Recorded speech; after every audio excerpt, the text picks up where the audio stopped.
Guys, in this example, we will learn how to customization Laravel Breeze. So let's get started and understand. You can see that I already installed Laravel and also installed the Laravel Breeze into it. So you can see that this is the login page and this is the registration page. You can see here.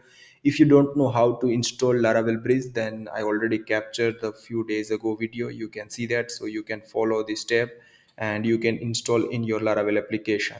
So I also configured the database.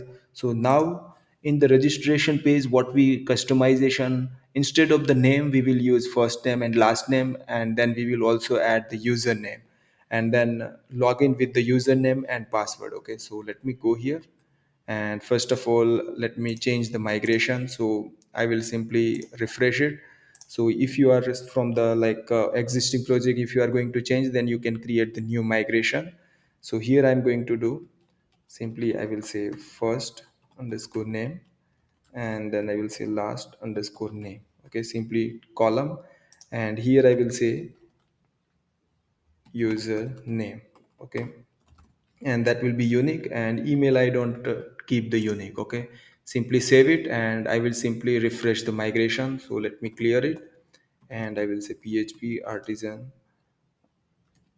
migrate colon refresh. Okay, and hit enter, it will rerun the migration. So if I go here into the database and go to the users table, you can see that first name, last name, and username. Okay, so now let me go to the user model and add that column. So over here name, then I will say first underscore name, and then I will say last underscore name, and with the email I will say user name. Simply save it. Okay, and now first of all, if I go here into the registration page, go to the resource views and auth, by default they already created register blade file. So here I will do simply, I will call dd, and then I will say simply first underscore name, and then I will say simply name first underscore name, and here also I will say first underscore name. Okay, and I will make it proper label for it. So save. Okay, and if I refresh it, okay, let me run it again the project. So php artisan serve. Okay, and if I refresh it, you can see that first name, same thing. I also need to add last name, so I will simply copy it, and I will say last name. So I will simply dd, and I will say last underscore name, and I will make it proper the label. So last name, simply save it. Okay, and if I refresh it, you can see that first name and then it will be a last name.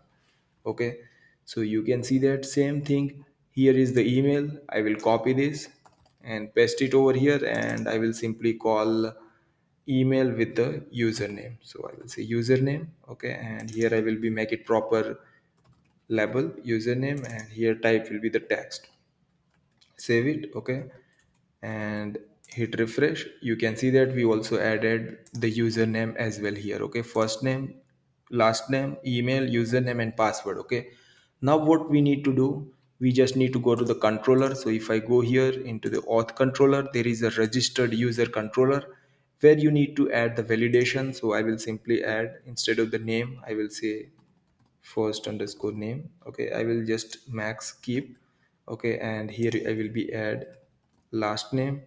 With the email I will say user name, and I don't require this email validation. Okay, and unique, and here I will be just remove the unique from the email address. So simply save it. Okay, and here also I need to change it. So I will say first underscore name, because when we create the user, at that time we need to define both column. Okay, and then I will say last underscore name.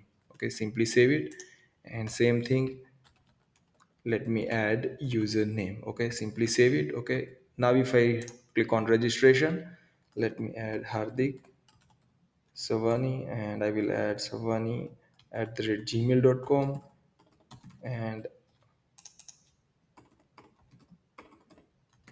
I will say Savani HD, and here I will be add the password 1 2 3 4 5 6 7 8 9, and click on registration. It's registration successfully. You can see that if I go here and if I hit refresh, you can see that proper first name, last name, email, and with the username. But if you go here, it's not displaying the name because we need to change. By default, it's getting the from the name column. So if I go to the layouts navigation, here I will be changed like first underscore name, and then I will simply concatenate, and I will simply copy it, and here I will say last underscore name, save it. Okay, and if I hit refresh, you can see that Hardik Savani. Okay, and now let me log out. This is for the registration where we added all the first name, last name, username. Now if I go to the login, you can see that it's working with the email. So let me go and change it to the username. So if I go here, and there is already login.blad file, and here we will be changed. So I will say simply call username, and type will be the text, and I will be change the label properly, username, save it. Okay, and if I refresh it, you can see that there is a username. Okay, so now what we need to do, if I go here into the authenticated session, you can see that they check with the login registration request. So I need to go to the request auth, and there is a login request. Here I will be say simply username because we are removing the email. So I will simply remove that one. Okay, and here I will say username, same thing. When validation failed, it goes to the username validation. Username at the end, there will be check with the throttle request. So I will say username, and same thing here also I need to change username. Simply save it. Okay, and now here I will be use my username. So if I go and refresh it, okay, and then I will say Savani HD, and I will say 123456789 the password, and click on the login. You can see that I can also log in with the username. So I hope guys how you can easily customization your registration page, login page with the Laravel Breeze. So if you guys like my video, then please subscribe my channel. Thank you so much for watching guys.